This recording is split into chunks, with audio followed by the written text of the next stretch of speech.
बिछड़ते लम्हों की बेसदा जल्दबाज रुत में, जब उसके होंठों की नर्म छाँव मुझे जुदाई की धूप देकर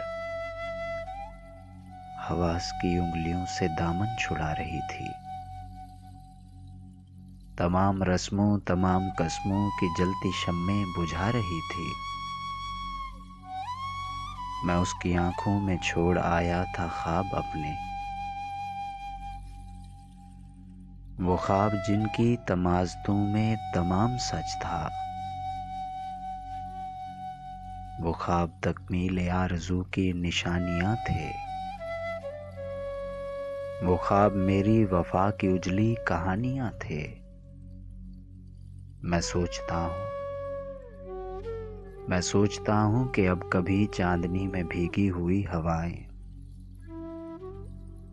जब उसकी आंखों से नींद का कुछ खुमार उसके बदन की खुशबू से चूर कोई पयाम लाए,